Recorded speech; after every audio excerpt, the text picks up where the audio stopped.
Fala galerinha, beleza? Estamos aqui de novo, é nóis! Gente, então como vocês podem ver, né, um pouquinho da revisão para esse teste de sondagem que vocês irão começar muito em breve, ok? Que será o teste de sondagem, né? Primeiro eu quero falar assim, fiquem tranquilos, está muito de boa, né? A gente conseguiu trabalhar todos os assuntos, adiantar até assuntos para o PAS. Então vocês estão muito bem preparados, tá? Inclusive orientamos alguns exercícios, alguns tópicos. Então, gente, tá bem tranquilo, beleza? Não há o que se incomodar, não há o que se esquentar aí, tá? Então, assim, abri esses módulos para vocês, né? Mas de modo geral, para o primeiro ano do ensino médio, o que é interessante, vocês vão precisar lembrar da lei de Dalton e lei de Proust e de modelos atômicos, tá bom? Eu vou começar falando aqui um pouquinho dos modelos atômicos, tá?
Voltando aí.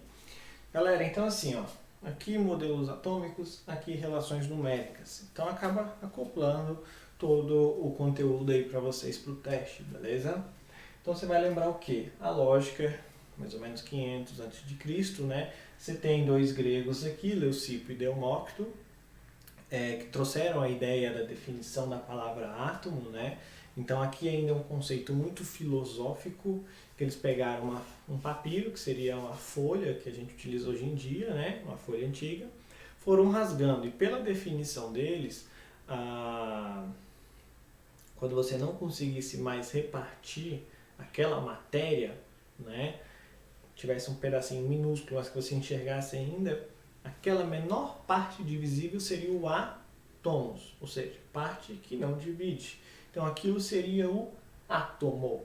Então o que é legal do Leucipo e Demócrito é isso, é que eles trouxeram a definição da palavra átomo, tá? Daí morre o assunto e tudo, você vai lá para 1808 aqui aproximadamente, você entra com Dalton, depois de Cristo, obviamente, né?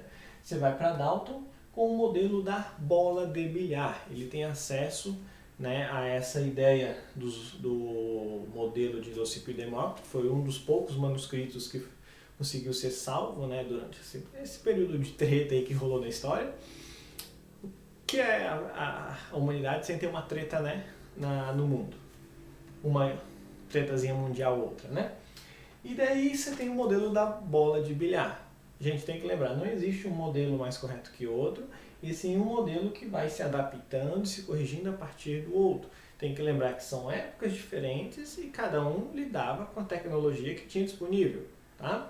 Então o Dalton, ele definiu a bola de bilhar por quê? A definição dele de átomo seria uma esfera maciça, indivisível e neutra, beleza? Então ele pensava no mundo como os átomos como bolinhas.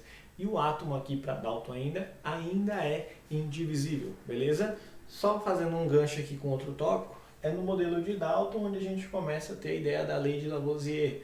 Como eu falo para vocês em sala, eles eram amigos, né? E você tem aqui a ideia do Lavoisier, né? O nada se cria, nada se perde, tudo se transforma, mas daqui a pouco eu comento isso dentro da matéria para vocês, tá? Vamos lá. Aí depois você tem o Thomson, com o famoso modelo do pudim de passas, né? Pudim de passas.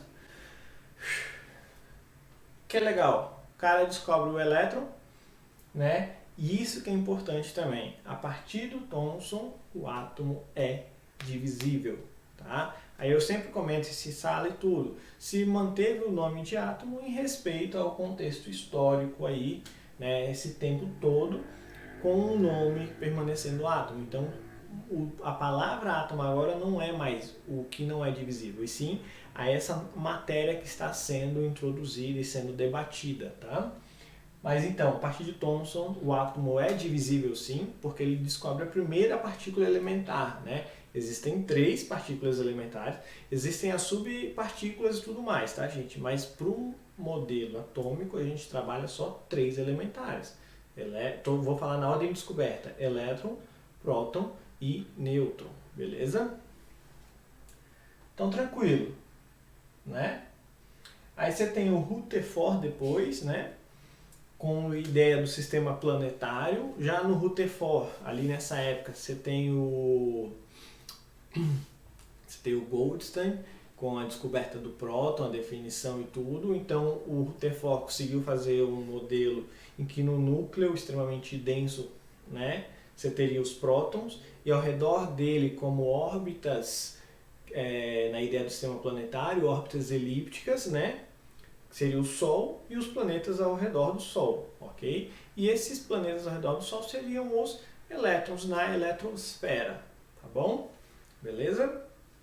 E depois, né, quase juntos, tanto é que muita gente fala que é o mesmo modelo, que é, você tem o modelo de Rutherford, depois Rutherford-Bohr. Eu prefiro separar por causa da grande sacada que o Bohr teve, né? Bohr foi aluno de Rutherford e tudo, mas a ideia é, Bohr introduziu o mundo quântico dentro dessa ideia de átomo, né? A física quântica, a mecânica quântica já estava sendo conversada e debatida. Aqui eu estou falando mais ou menos de 1913, tá, gente? Não faz muito tempo, beleza? Mas você já tinha um pouco da ideia da mecânica quântica aqui, um pouco, né? Você tinha uma porrada de coisa já da mecânica quântica, as teorias de Einstein, de Schrödinger, Heisenberg, tudo mais aí, né? Entre outros nomes magníficos aí que a gente tem. Mas a lógica foi essa. Aí ele conseguiu trabalhar essa ideia. Então ele trouxe, por exemplo, o princípio da incerteza de Heisenberg, ele trouxe a teoria da dualidade da luz de de Broglie, né, que a luz ela seria onda e partícula. Então qual foi a grande sacada? O elétron não é mais órbita elíptica, é circular e constante. Porque é uma energia fixa que fica ali. O quantum de energia.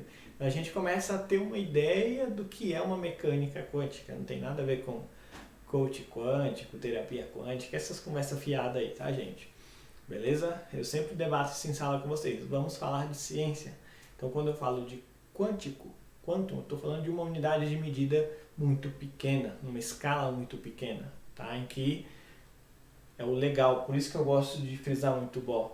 Você sai da mecânica clássica, da física newtoniana, e você entra na mecânica quântica, com leis, né, próprias que explicam fenômenos que a mecânica clássica não explica.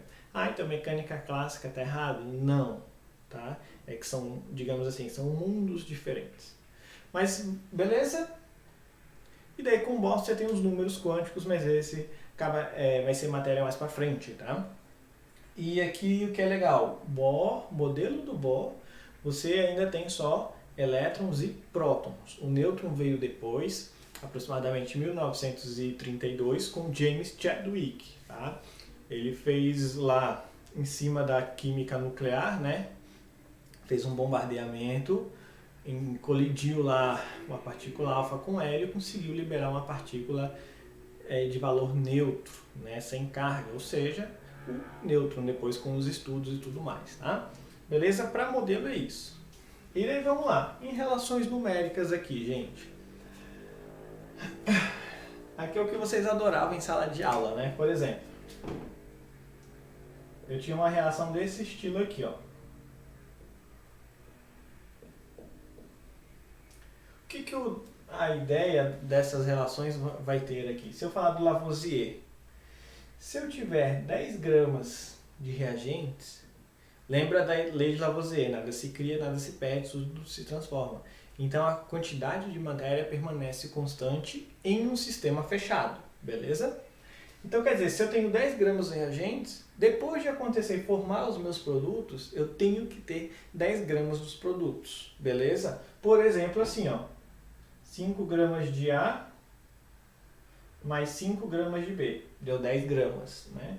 Aqui deu, por exemplo, 7 gramas de C mais 3 gramas de D. Gente, eu estou no início da matéria, então não estou falando de coeficiente estequiométrico, balanceamento por número de mols, nem nada assim. É a ideia da quantidade de massa pura, beleza? Então 10, 10. Era essa ideia aí do Lavoisier, ou também como a galera chama da lei de Dalton também, beleza? O Proust já é a ideia de proporção das massas, já é um modelo um pouco mais recente, que daí começa a entrar um princípiozinho básico de regra de 3, né? Tem que respeitar as duas, com certeza, mas a lógica é assim, ó. Por exemplo, eu tenho essa condição.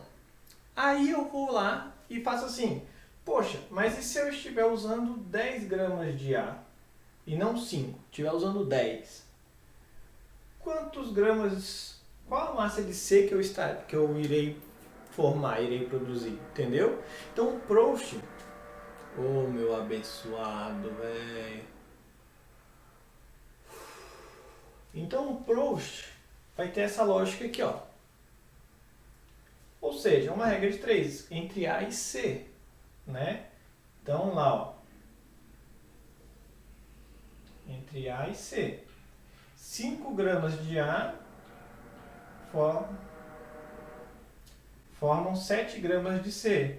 Então 10 gramas de A formam X de C. Aí agora a gente sai da química e entra na matemática básica.